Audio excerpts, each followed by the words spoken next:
successful? Did people actually go to this new attraction?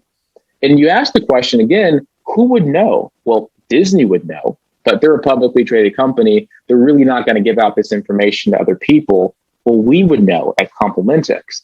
And in this exchange, we sold data to Barclays. And then Barclays did the actual research to show that, yeah, people did this specific example didn't go pretty well. It was actually a poorly launched. And you could see us as the source of data here. So that's an example of just theme parks. And in this example, you'll see as well, this has nothing to do about personally identifiable information. It doesn't care about Walter or Tom or Georgia or Stephanie or Chuck. It's completely anonymous. Another example, let's kind of go into visualization, is Nashville. So here you will actually see, and I am taking the time to be specific here intentionally, and this is recorded so you guys all can share this later. Every single line you see here is a unique phone. And this box that they're actually representing is a parking lot, right? So the question becomes, this is our client who's in downtown Nashville. If they parked at our parking lot, where did they come from? What the client wanted to do was create dynamic pricing.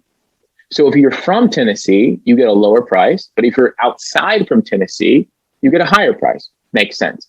So the question becomes, again, how would they know where the person came from?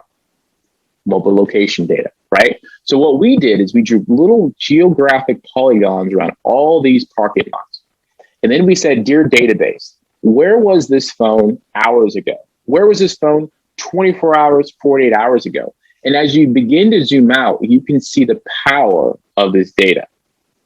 So they were all in this parking lot. But as I zoom out in the United States, you can clearly see, and this takes a little bit of time to load, they came from everywhere.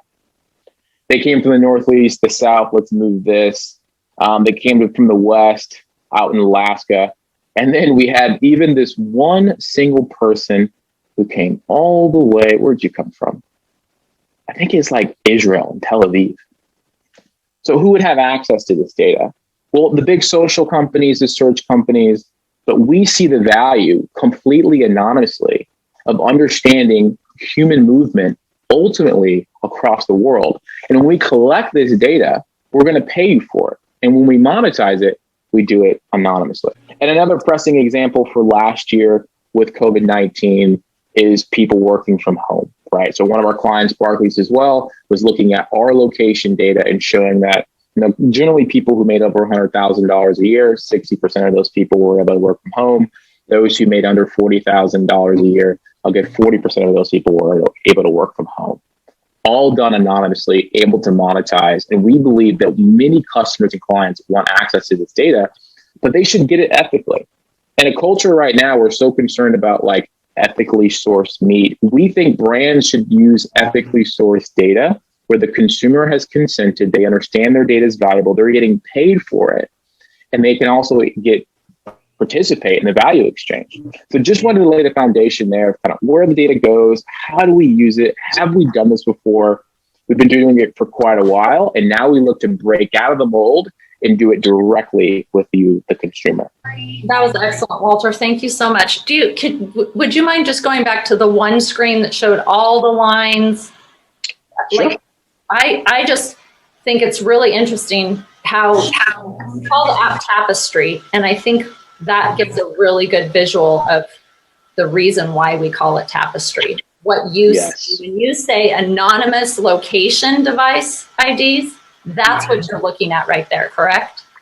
Exactly right. Completely anonymous. We don't know who these people are. It's a completely anonymous aspect for us. It's just a phone that went to this location, but they went to a location that was interesting to us or one of our clients. So that's the key. I think there's one other one I didn't show you. This is another one. This is Liz Sanders. If you know her, you guys are finance folks. She's the chief investment officer at Charles Schwab, and she's quoting our data as well. So we're in the finance space specifically. I feel like people know about this and we're kind of known, but for the average consumer, they have no idea. And that's the mold that we're trying to break. We think the average consumer should know about this and get paid for it.